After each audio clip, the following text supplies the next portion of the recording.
Chapter 3. Whitewashed. "Let's tell your father, Tom," suggested Ned after a pause. "He'll know what to do." "No, I'd rather not," answered the young inventor quickly. "Dad has had trouble enough with these fellows, and I don't want him to worry anymore. Besides, he is working on a new invention, and if I tell him about the Happy Harry gang, it will take his attention from it." "What invention is he planning now?" "I don't know, but it's something important by the way he keeps at it. He hardly spares time to help Mr. Sharp and me on the airship. No, we'll keep this news from Dad." "Then I'll inform the bank officials, as you suggest. If the place was robbed, they might blame me if they found out I had seen the men and failed to tell them. Well, that gang would only be too glad to have the blame fall on someone else." Tom little knew how near the truth he had come in his chance expression, or how soon he himself was to fall under suspicion in connection with this same band of bad men. "I'll telephone to the president on my way home," decided Ned, "and he can notify the watchman at the bank. But do you really expect to have your airship in shape to fly soon?" "Oh, yes. Now that we have found our mistakes about the gas, the rest will be easy."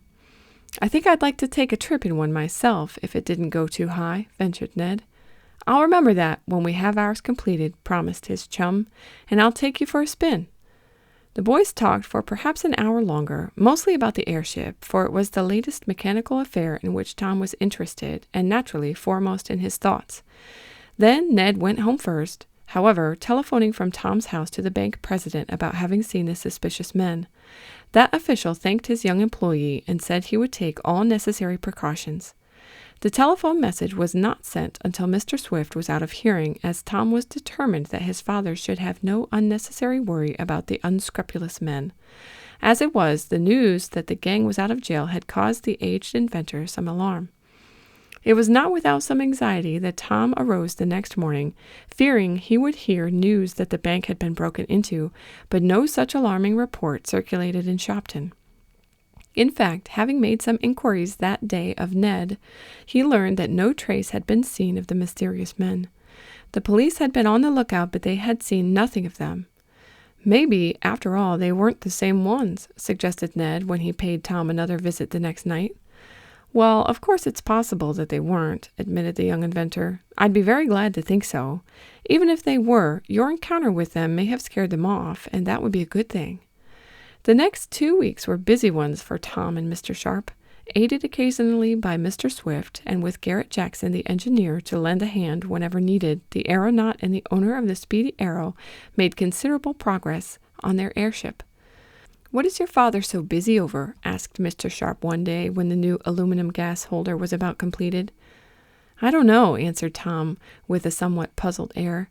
"He doesn't seem to want to talk about it, even to me. He says it will revolutionize travel along a certain line, but whether he is working on an airship that will rival ours or a new automobile, I can't make out. He'll tell us in good time. But when do you think we will finish well, I don't know what to call it. I mean, our aeroplane?" "Oh, in about a month now. That's so, though we haven't a name for it. But we'll christen it after it's completed.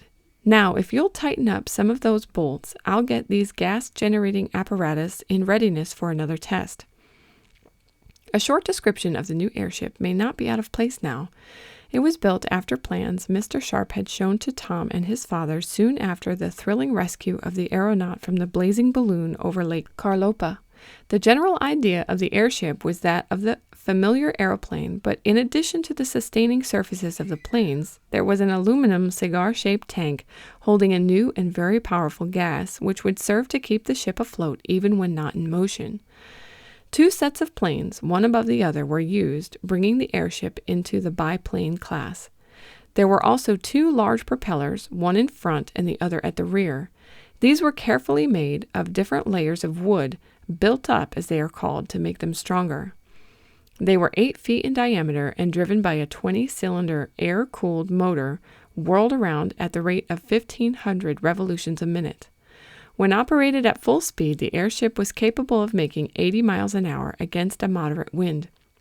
But if the use of the peculiarly shaped planes and the gas container with the secret but powerful vapor in it were something new in airship construction, so was the car in which the operator and travelers were to live during a voyage. It was a complete living room with the engine and other apparatus, including that for generating the gas, in a separate compartment, and the whole was the combined work of Tom and Mr. Sharp. There were accommodations for 5 persons, with sleeping berths, a small galley or kitchen where food could be prepared, and several easy chairs where the travelers could rest in comfort while skimming along high in the air as fast as the fastest railroad train. There was room enough to carry stores for a voyage of a week or more, and enough gas could be manufactured aboard the ship in addition to that taken in the aluminum case before starting, to sustain the ship for 2 weeks. The engine steering apparatus and the gas machine were within easy reach and control of the pilot, who was to be stationed in a small room in the bow of the ship. An electric stove served to warm the interior of the car and also provided means for cooking the food. The airship could be launched either by starting it along the ground on rubber-tired wheels, as is done in the case of the ordinary airplane, or it could be lifted by the gas, just as is done with a balloon. In short, there were many novel features about the ship. The gas test, which took place a few days later, showed that the young inventor and Mr. Sharp had made no mistake this time.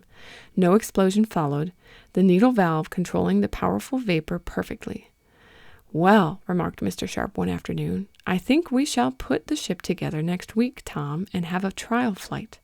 We shall need a few more aluminum bolts, though, and if you don't mind, you might jump on your motorcycle and run to Mansburg for them. Merton's machine shop ought to have some." Mansburg was the nearest large city to Shopton, and Merton was a machinist who frequently did work for Mr. Swift. "All right," agreed Tom. "I'll start now. How many will you need?" "Oh, a couple of dozen." Tom started off, wheeling his cycle from the shed where it was kept. As he passed the building where the big frame of the airship with the planes and the aluminum bag had been assembled, he looked in. "We'll soon be flying through the clouds on your back," he remarked, speaking to the apparatus as if it could understand. "I guess we'll smash some records, too, if that engine works as well when it's installed as it does now." Tom had purchased the bolts and was on his way back with them when, as he passed through one of the outlying streets of Mansburg, something went wrong with his motorcycle. He got off to adjust it, finding that it was only a trifling matter, which he soon put right when he was aware of a man standing observing him. Without looking up at the man's face, the young inventor was pleasantly aware of the sharp scrutiny. He could hardly explain it, but it seemed as if the man had evil intentions toward him, and it was not altogether unexpected on Tom's part when, looking up, he saw, staring at him, Anson Morse, the leader of the gang of men who had caused such trouble for him. "Oh, it's you, is it?" asked Morse, an ugly scowl on his face. "I thought I recognized you." He moved nearer to Tom, who straightened up and stood leaning on his wheel. "Yes, it's me," admitted the lad.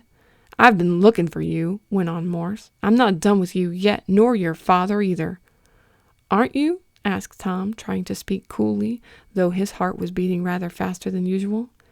Morse had spoken in a threatening manner, and, as the youth looked up and down the street, he saw that it was deserted, nor were there any other houses near. "No, I'm not," snapped the man. "You got me and my friends in a lot of trouble, and—" "You didn't get half of what you deserved," burst out Tom, indignant at the thought of what he and his father had suffered at the hands of the gang. "You ought to be in jail now instead of out, and if I could see a policeman, I'd have you arrested for threatening me. That's against the law." "Huh! I suppose you think you know lots about the law," sneered Morse. "Well, I tell you one thing. If you make any further trouble for me, I'll make all the trouble I can," cried Tom, and he boldly faced the angry man. "I'm not afraid of you." "You better be," and Morse spoke in a vindictive manner. "We'll get even with you yet, Tom Swift. In fact, I've a good notion now to give you a good thrashing for what you've done." Before Tom was aware of the man's intention, Morse had stepped quickly into the street where the lad stood beside the wheel and grasped him by the shoulder. He gave Tom a vicious shake. "Take your hand off me," cried Tom, who was hampered by having to hold up his heavy machine.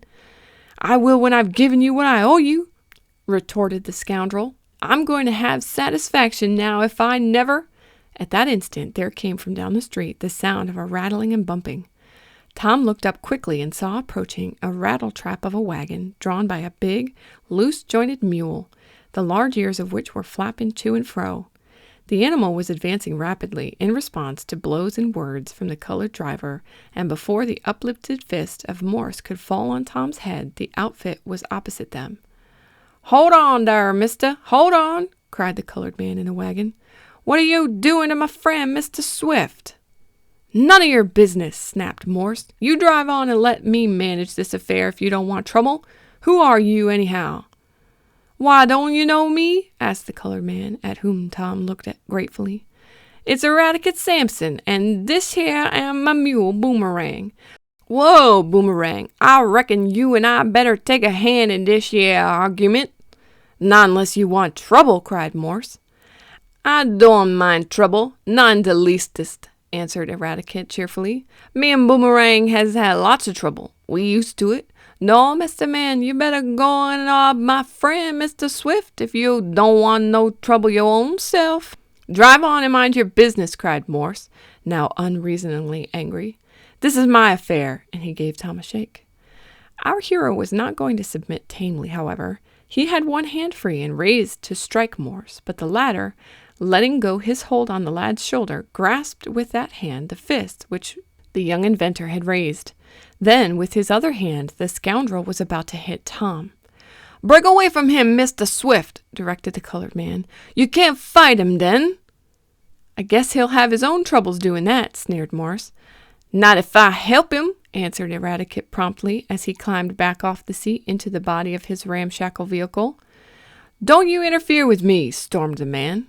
An instant later, Tom broke away from his tormentor and laid his motorcycle on the ground in order to have both hands free for the attack he felt would follow. "Ha! You think you're going to escape, do you?" cried Morse, as he started toward Tom, his eyes blazing. "I'll show you who you're dealing with." "Yes, and I reckon I'll show yo' suffin' yo' ain't looking fer," suddenly cried Eradicate. With a quick motion, he picked up a pail of whitewash from his wagon and, with sure aim, emptied the contents of the bucket over Morse, who was rushing at Tom. The white fluid spread over the man from head to foot, enveloping him as in a white shroud, and his advance was instantly checked. "Dar, I reckon that's the quickest whitewashing job I've done in some time," chuckled Eradicate, as he grasped his long-handled brush and clambered down from the wagon, ready for a renewal of the hostilities on the part of Morse. "The bestest whitewashing job I've done in some time, yes, sah."